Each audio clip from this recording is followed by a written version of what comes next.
जय गुरुदेव। आप सभी का स्वागत है वेद भूमि भारत के हमारे इस यूट्यूब चैनल पे। और आज का वीडियो बहुत स्पेशल है क्योंकि आज हम लोग कुछ गहरे तथ्यों के बारे में जानेंगे, वेदों के बारे में कि वेद का पाठन कैसे होता है और हमें इसको कैसे करना चाहिए।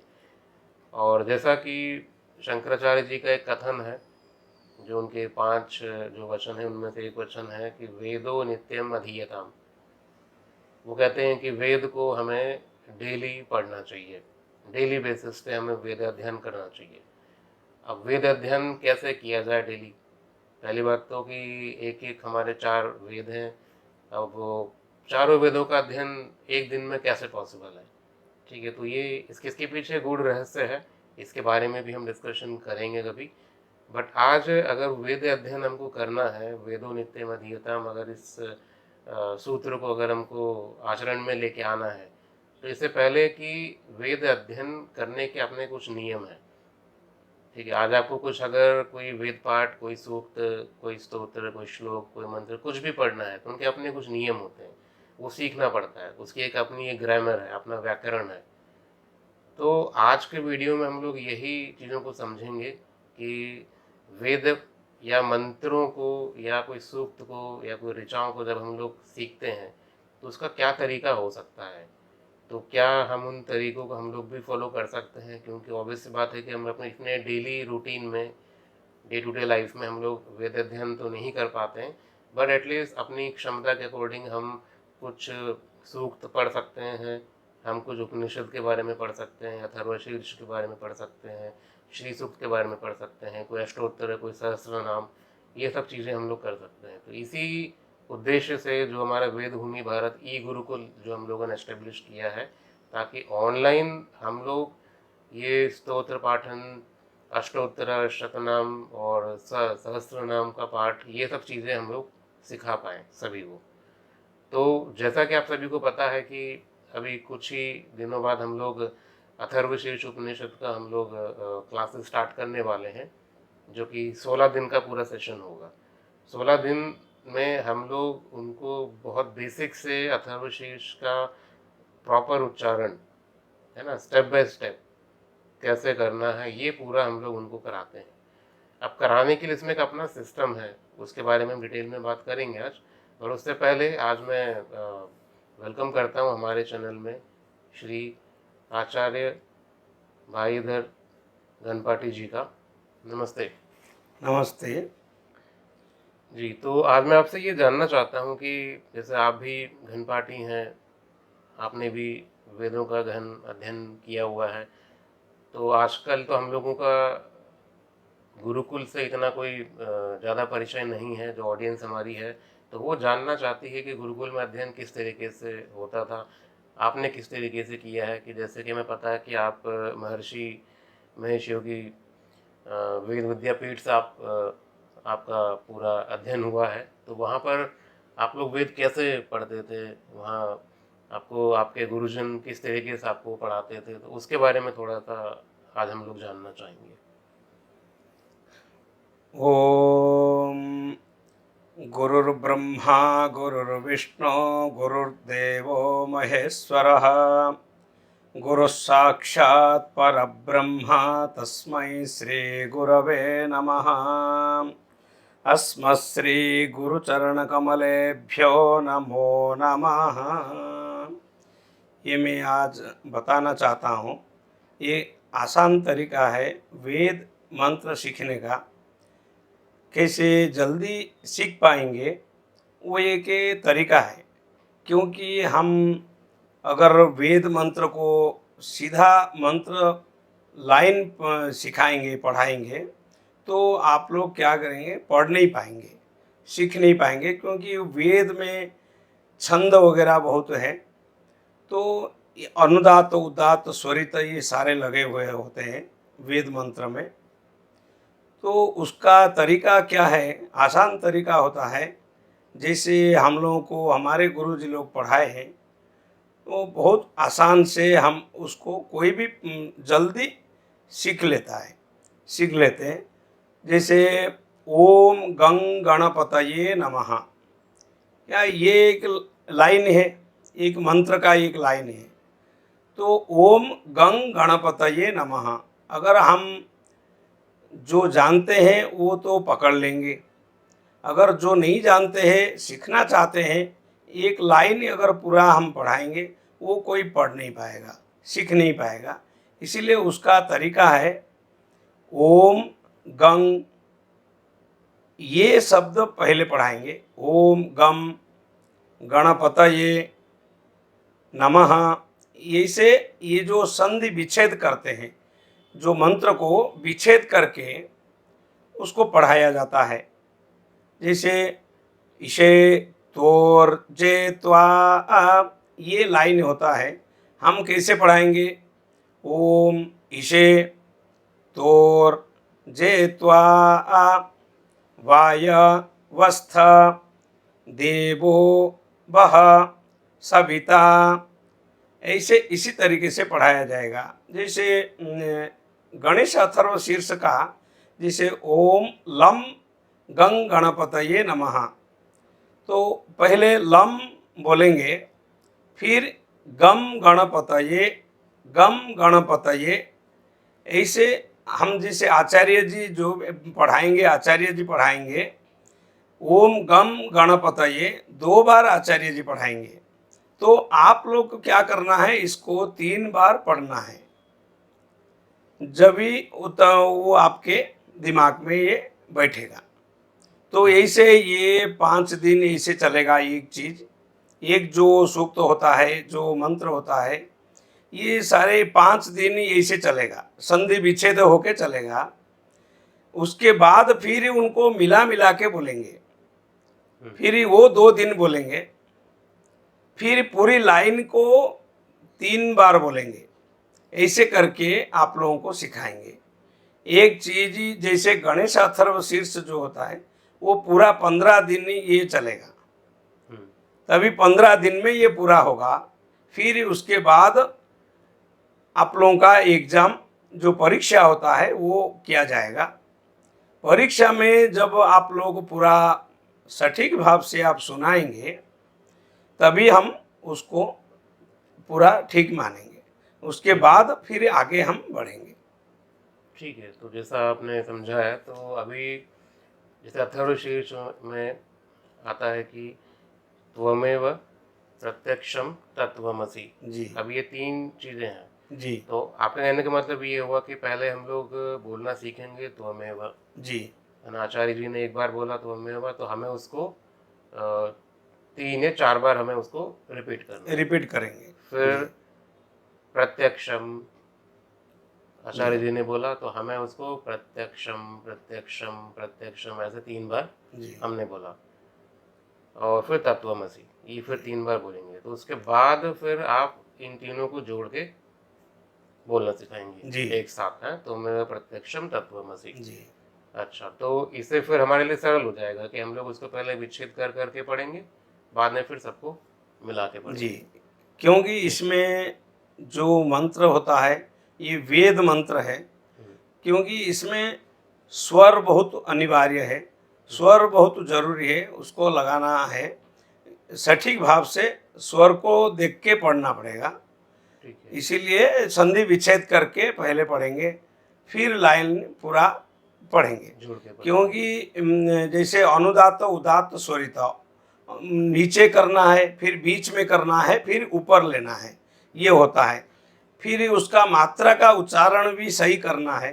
जैसे हमारा 3 स है, सभी को पता है 3 स होता है, स श श, वो तीनों को भी सही उच्चारण करना पड़ेगा, तभी वेद का अर्थ जो है वो एक सटीक बैठेगा।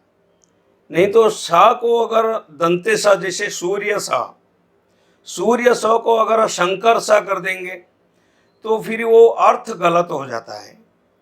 फिर विष्णु, विष्णु स जो पेट में गार होता है, पौ के पेट में जैसे गार होता है वो विष्णु स है, तो उसको उसी हिसाब से स को उच्चारण करेंगे।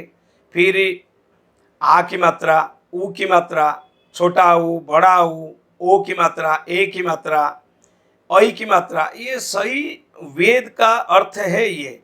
जैसे एक लेडी जी अलंकार पहनने से जैसे उनको सुंदर लगता है, ऐसे वेद का भी ये अलंकार है। जब अनुदात उदात्त स्वरित लगाते हैं और मात्रा सही लगाते हैं तभी उनका सुंदरता आता है वेद मंत्र का। उसका ये प्रकृत ये नियम है वेद मंत्र का, क्योंकि सभी का अलग अलग स्वर होता है। जैसे यजुर्वेद का है, ऋग्वेद का है और सामवेद का है और अथर्ववेद का है। ये सभी चारों वेदों का स्वर अलग होता है, उसी हिसाब से पढ़ाया जाएगा। जी। तो जैसे कि अभी हम लोग ये भी देखते हैं कि जैसे अथर्वशीर्ष की हम लोग बात कर रहे हैं, और पुरुष सूक्त हो गया, श्री सूक्त हो गया, ये सभी स्वरित हैं, ये सब इन सबों में स्वरों के साथ हैं, सभी के साथ। हाँ, तो अभी जैसे हम लोग देखते हैं आजकल ना यूट्यूब पे काफ़ी लोगों ने वीडियोस बनाए हुए हैं, जो गायक लोग भी जैसे गाने की तरह उन लोगों ने बना रखा है, जो स्वर के साथ नहीं है। जी। तो क्या वो उसका अ, उसे उसे उस तरीके से हमको पढ़ना चाहिए कि हमको स्वरों के साथ ही पढ़ना है उसको? नहीं, जो कुछ लोग जो स्वर के साथ जो वेद होता है, ऋग्वेद, यजुर्वेद, अथर्ववेद, ये तो पूरा स्वर के साथ बोलना चाहिए, पूरा मात्रा लगा के स्वर जैसे उसका जैसे अनुदात उदात स्वरित नीचे और बीच में और ऊपर, ये जैसे उनका मात्रा है जो स्वर है उसी को लगाना चाहिए। पंडित जी, जैसा आपने बताया अभी ऋग्वेद के बारे में, यजुर्वेद और अथर्ववेद के स्वरों के बारे में, सामवेद के बारे में सुना है कि सामवेद को गान बोला जाता है, सामगान। तो क्या इसमें स्वर इसी तरीके से सेम होते हैं कि इसमें अलग तरीके से कुछ इसका प्रयोग है? सामवेद ऐसे होता है, सामवेद मात्रा होता है, सामवेद में मात्रा होता है। जैसे तीनों वेद में पहले से मैं बोल चुका हूँ, ऋग्वेद, यजुर्वेद और अथर्ववेद में अनुदात उदात्त स्वरित होता है, नीचे, बीच में, ऊपर। सामवेद में ऐसे नहीं है, सामवेद में मात्रा होता है। क्या मात्रा होता है? जैसे अंगुली के हिसाब से चलता है, फिंगर के हिसाब से, जैसे 1 2 3, फिर 2 3 5, ये मात्रा होता है, उसके हिसाब से सामवेद का स्वर लगता है। तो ये म्यूजिक के साथ इसको बोल सकते हैं सामवेद, इसलिए हम इसको सामगान बोलते हैं। जी, इसीलिए क्योंकि वेदानाम सामवेदोस्मि देवानाम अस्मि भाषव, क्योंकि गीता में भी भगवान ने बोले हैं वेद के चारों वेद के अंदर सामवेद जो है वो सबसे सार है, क्योंकि वो म्यूजिक के और बीणा के साथ, माँ सरस्वती भी इसको बोले हैं, तो बीणा के साथ भी बोल सकते हैं सामवेद। ठीक है, तो आने वाले टाइम में हम लोग कोशिश करेंगे कि चारों वेदों का जो वेद पाठ है और सामगान है, ये अपने ऑडियंस को हम लोग सुना पाएँ, ताकि आपको वो डिफरेंस समझ में आए चारों वेदों में किस तरीके से स्वर, किस तरीके से वो गान, सामगान है।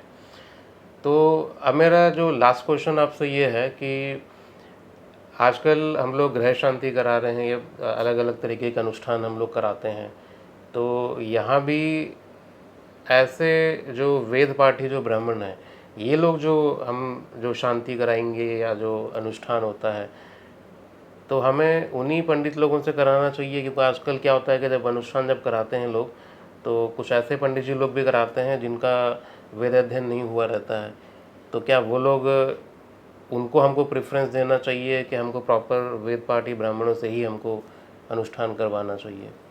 ये तो एक्चुअली सही बात है, क्योंकि आजकल ये बहुत सारे जगह जो है वो बिना वेद पढ़े हुए ब्राह्मणों को लोग बुला के पूजा कराते हैं। कुछ लोग ऐसे मन में हैं, क्योंकि वेद पाठी जो एक्चुअली वेद पाठी ब्राह्मण से पूजा कराना से, क्योंकि सही वेद मंत्र जो है, वैदिक वेद मंत्र, उसको सही तरीके से स्वर लगा के वो मंत्र बोलेंगे। इसलिए वेद पाठी ब्राह्मण से पूजा कराने से 100% उसका फल मिलता है। क्योंकि कुछ लोग थोड़ा सा ये कम पैसा के वजह से कि ये ब्राह्मण को बुला देंगे तो हमारा दक्षिणा कम देना पड़ेगा, ऐसे ब्राह्मण को बुलाते हैं जिनको कुछ मंत्र वगैरह पता नहीं होता है, थोड़ा बहुत अपने परिवार के परंपरा से वो सीख लेते हैं, तो उसी को वो चलाने के लिए वो पूजा करते हैं। लेकिन ये जो हमारे यजमान लोग होते हैं तो उनको तो पता नहीं वो पंडित जी क्या बोलते हैं। तो वो पंडित जी के ऐसे पंडित लोगों का क्या है, पंडित लोगों का ये दोष होता है। यजमान को तो पता नहीं, वो उनका मन में विश्वास है कि हम पूजा करा रहे हैं तो हमारा काम होता है काम। लेकिन एक्चुअली वो ब्राह्मणों का भी वो बहुत वो पाप लगता है, दोष लगता है ऐसे ब्राह्मण अगर आके पूजा करते हैं, क्योंकि आजकल पैसा के लिए पूजा करना पड़ता है। तो एक्चुअली वेद पाठी ब्राह्मण से पूजा कराने से सब कुछ शांति और धन धान्य की वृद्धि होता है, और जो भी मनोकामना लेके आप पूजा करते हैं वो पूर्ण होता है। जी, तो अभी तो हम लोग फिलहाल तो जो हमारा जो ई गुरुकुल सिस्टम हमने जो बनाया है वेद भूमि भारत के नाम से जी, तो यहाँ हम लोग अथर्वशीर्ष हो गया, पुरुष सूक्त हो गया, श्री सूक्त हो गया, ये हम लोग ऑनलाइन सिखाने की कोशिश कर रहे हैं। जितना पॉसिबल है उतना हम लोग वही सेम फॉर्मेट में ही सिखाने की कोशिश कर रहे हैं जिस तरीके से गुरुकुल में सिखाया जाता है। बट स्टिल मैं आपसे ये जानना चाहूँगा कि आपने भी गुरुकुल परंपरा से ही पढ़ा है, तो जब आप लोग पढ़ते थे तो वहाँ पर किस तरह के नियम होते थे, आप क्या वहाँ दिनचर्या फॉलो करते थे, कुछ बताना चाहेंगे इसमें? आपके गुरुजी आपको किस तरीके से पढ़ाते थे? हमारा उस टाइम वो बहुत कुछ नियम है इसके अंदर। जैसे हम 4 बजे जग जाते थे। जो हम महर्षि वेद विज्ञान पीठ में तो हम जो पढ़ाते हैं वहाँ पढ़ते थे, तो हमारे गुरुजी लोग जो है हमको 4 बजे जगा देते थे। तो 4 बजे पहले हम उठ के अपना दिनचर्या करके फिर हम मेडिटेशन के लिए जाते थे। मेडिटेशन करते थे और योगासन वगैरह करते थे। भावातीत ध्यान जो होता है, भावातीत ध्यान वगैरह करके फिर योगासन करके फिर ये कि हमारा जो सिद्धि सूत्र महर्षि जी, पूज्य महर्षि जी हमको दिए थे, मंत्र दिए थे, तो वो सिद्धि सूत्र का हम मन में स्मरण करते थे। तो उसके बाद फिर हम घर आते थे, अपने घर आके फिर जलपान वगैरह करके फिर हम क्लास के लिए जाते थे, पढ़ने के लिए जाते थे कक्षाओं में। तो हमारे जो वेद गुरुजी थे वो हमको सभी वेद गुरुजी अलग अलग थे, क्योंकि 10,000 विद्यार्थी थे, तो उसी के हिसाब से सबको वेद अलग अलग बांट दिए थे। तो 4 वेद में के हिसाब से पंडित लोगों को दे दिए थे, इतने पंडित जी ये वेद पढ़ेंगे, उतने पंडित जी ये वेद पढ़ेंगे। और ऐसे इसमें है कि जिसका जो शाखा है, सबके जो गोत्र के हिसाब से कोई शाखा भी होता है, तो उसी शाखा के हिसाब से भी वो वेद पढ़ते थे जी। तो फिर गुरुजी लोग वेद पढ़ाते थे, जैसे मैं पहले बोल चुका हूँ। तो वेद मंत्र का ऐसे ही पढ़ाते थे कि पहले जो संधि विच्छेद करके मंत्र को थोड़ा थोड़ा करके पढ़ाएंगे, जैसा हम लोग अभी ऑनलाइन करने की कोशिश कर जी जी, तभी लोग पढ़ पाएंगे।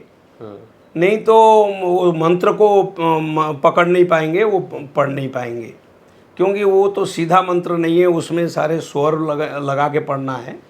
इसीलिए संधि विच्छेद करके एक मंत्र को तोड़ तोड़ के छोटा छोटा करके पहले पढ़ना, फिर आधा से आधा 25%, फिर 10% को 20%, 20% को 30%, ऐसे जोड़ जोड़ के पढ़ना है।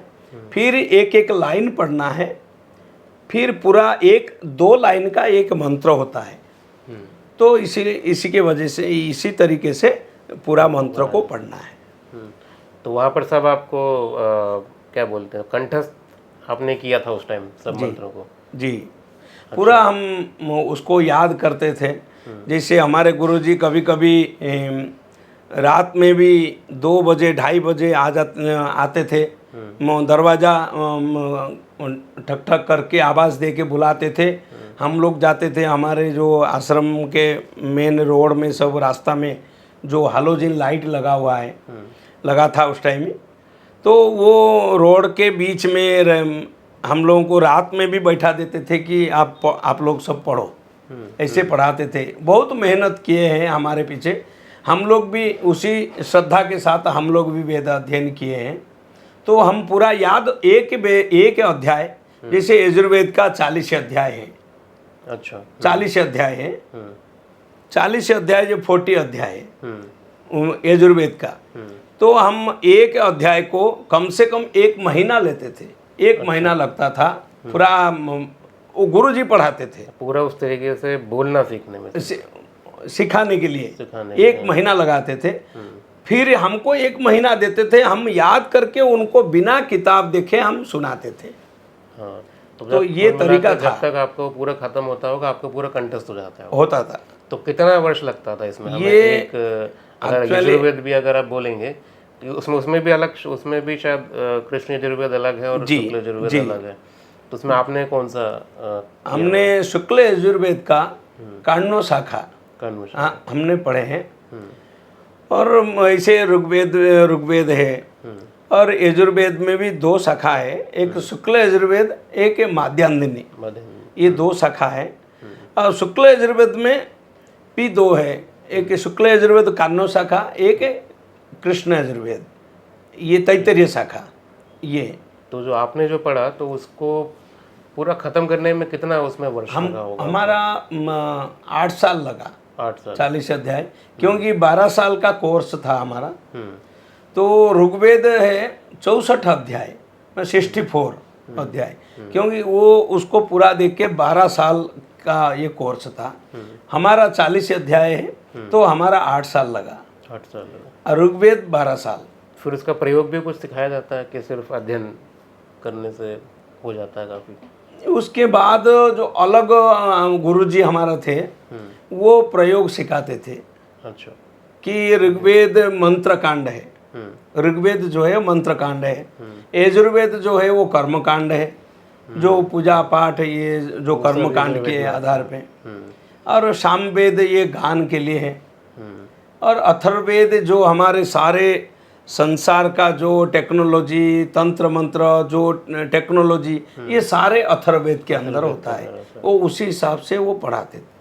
अब ये टॉपिक काफ़ी बड़ा हो जाएगा, तो इसको हम एक सेपरेट इस पर। आई होप आपको आज का वीडियो का सार आपको समझ में आया होगा। तो आज का वीडियो हमने बनाया इसीलिए था ताकि आपको ये समझ में आए कि एक वेद अध्ययन करने में कितना परिश्रम करना पड़ता है सभी को। तो ये हमने समझा, और इसी चीज़ को हमने और सरल करने के लिए ये हमारा एक ऑनलाइन जो प्रोग्राम हम लोगों ने बनाया था, इसका यही है। और पंडित जी, तो इससे पहले हम वीडियो क्लोज करें, आप कुछ कहना चाहते हैं इसमें? हाँ, मैं ये थोड़ा सा कहना चाहता हूँ कि हमारे टाइम में जैसे हम पढ़ते थे वो बहुत कठिन था, कठिन तरीके से हम लोग पढ़ते थे। अभी तो हमारे टेक्नोलॉजी बहुत एडवांस हो गया, तो हम थोड़ा ऐसे कोशिश करेंगे कि लोग कैसे आसान तरीके से और पढ़ लेंगे, सीख लेंगे, उसका जस्ट थोड़ा सा हम लोग और कोशिश करेंगे उस तरीके से हम टेक्नोलॉजी को यूज़ करके और सिंप्लीफाई करने के लिए, ये तो हमारा कोशिश है ही है, और यही हम लोग वेद भूमि भारत में हम लोग करने की कोशिश कर भी रहे हैं। तो आप लोग का अगर इसमें सपोर्ट रहा तो हम लोग काफ़ी कुछ कर पाएंगे इसके अंदर। तो आप लोगों को ये वीडियो कैसा लगा आप बताइए, अपने कमेंट्स आप दे सकते हैं। आपके कुछ और फीडबैक हैं वो भी आप कमेंट सेक्शन में आप डालिए, और आप हमारे आने वाले और बाकी वीडियोस में आप किस तरह के टॉपिक्स आप देखना चाहते हैं वो भी आप लोग सजेस्ट कर सकते हैं। जय गुरुदेव। जय गुरुदेव।